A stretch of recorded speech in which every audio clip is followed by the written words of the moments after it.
दोस्तों, अगर आपने थंबनेल देखकर इस वीडियो पे क्लिक किया है तो जाहिर है आप भी जानना चाहते हैं कि आखिर कैलाश पर्वत की चोटी पर क्या है। सदियों से इस रहस्यमयी पर्वत को लेकर अलग-अलग मान्यताएं चलती आ रही हैं।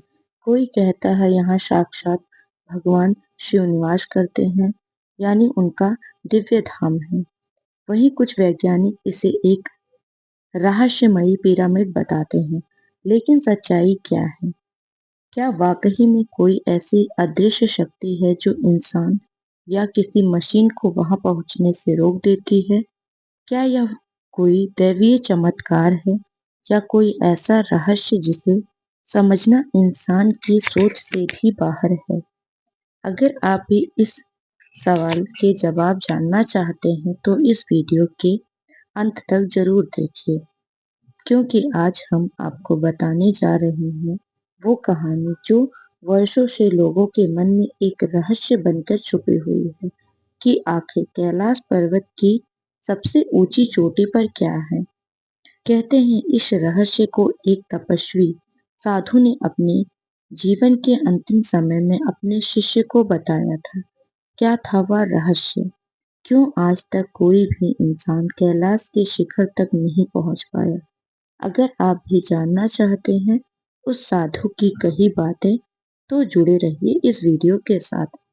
लेकिन उससे पहले अगर आप भी भगवान शिव के सच्चे भक्त हैं तो इस वीडियो को एक लाइक जरूर करें, और अगर अभी तक चैनल को सब्सक्राइब नहीं किया है तो कर लीजिए।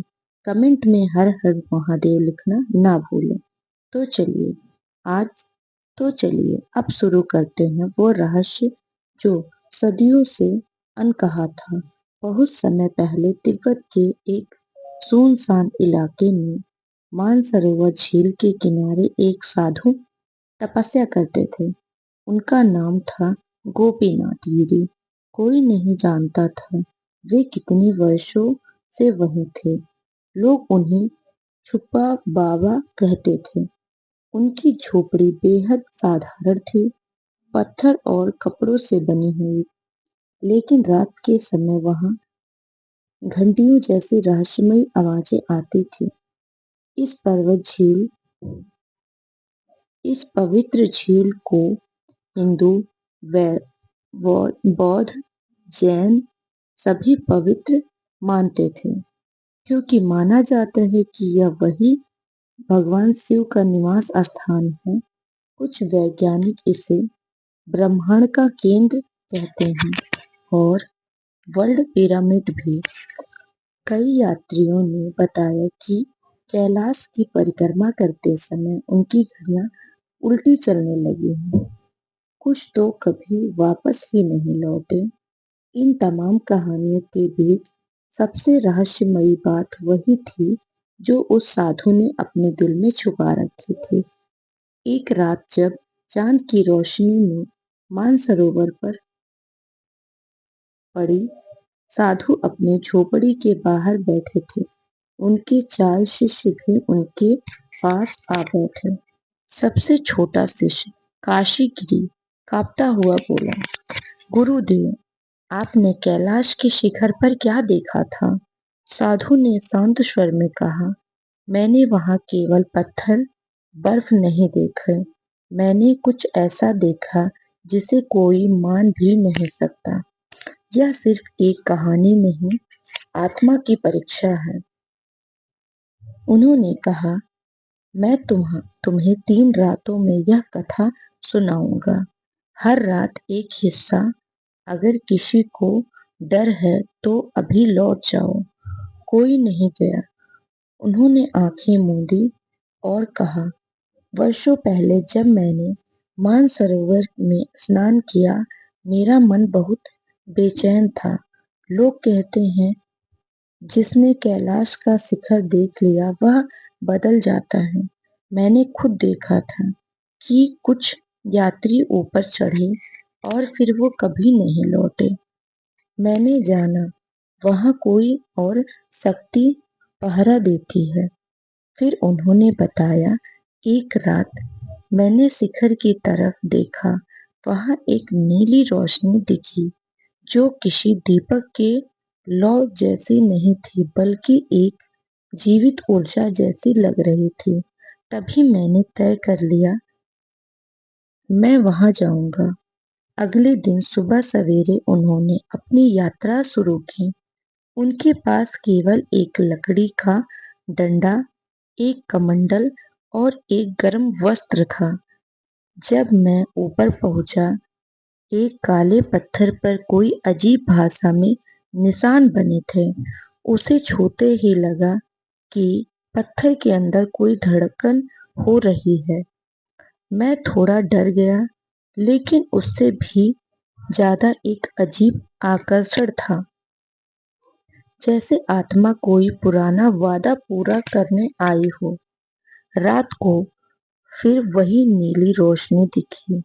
अब उसमें एक आकृति दिख रही थी, त्रिशूल, और आवाज आई, आगे बढ़ो, द्वार खोलो। तीसरे दिन दोपहर तक मैं एक गोल गुंबद तक पहुंचा, जो बर्फ से आधा डूबा हुआ था। उस पर संस्कृत में लिखा हुआ था, जो मेरे शिखर तक पहुंचता है वह अपने सच्चे स्वरूप को जान लेता है। मैंने हाथ रखा और उसी क्षण मेरी चेतना बुझ गई। जब उन्हें होश आया, वे किसी वे किसी नीली रोशनी से भरे कक्ष में थे। कोई छत नहीं, कोई दरवाजा नहीं, बस मौन था। ऐसा मौन जो बोलता था, दूसरा दूसरी रात की कथा। अगली रात शिष्य फिर से साधु के पास बैठे थे। सबसे बड़े शिष्य महादेवंद ने पूछा, गुरुदेव, क्या आप सचमुच उस कक्ष से लौटे थे? साधु ने आंखें खोली और कहा, उस कक्ष में कोई दरवाजा नहीं था, लेकिन मैं वहां किसी अदृश्य शक्ति के सहारे जीवित था। तभी मुझे फिर वही आवाज सुनाई दी, जो यहाँ तक आया है वह वे अब अपने डर को पार कर चुका है। अगला द्वार अब खुलेगा। धीरे धीरे कक्ष तक आया। धीरे धीरे कक्ष पारदर्शी होने लगा और सामने कैलाश की शिखर दिखाई देने लगी। अब वो शिखर बदल चुका था। उस पर 4 विशाल चेहरे उभरे हुए थे, पूरब, पश्चिम, उत्तर और दक्षिण की तरफ। उनकी आंखें बंद थीं, लेकिन ऐसा लग रहा था जैसे वे सब कुछ देख रहे हैं। काशी, गिरी ने पूछा, गुरुदेव, क्या उन्होंने कुछ कहा? साधु ने कहा, उन्होंने कुछ नहीं कहा, लेकिन उनका मौन मेरे भीतर एक तूफान जैसा चल रहा था। तभी फिर से आवाज आई, दूसरा द्वार खुलेगा। फिर जमीन खिसकने लगी और साधु एक अदृश्य सुरंग में उतरने लगे। यह कैलाश की तीसरी परत थी।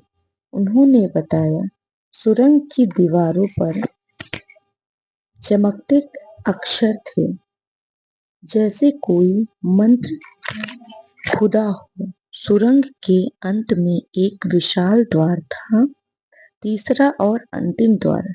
जो इसे पार करता है वह वापस नहीं लौटता है। अगर यह कहानी सुन के आपके मन में भी कोई सवाल उठने लगे हैं, तो इस वीडियो को एक लाइक जरूर दीजिए। और अगर आपको लगता है कि यह रहस्य औरों तक भी पहुंचना चाहिए, तो वीडियो को अपने दोस्तों के साथ शेयर जरूर कीजिए। ऐसी ही अनसुनी कहानियाँ आगे भी सुनने के लिए चैनल को सब्सक्राइब करना ना भूलें।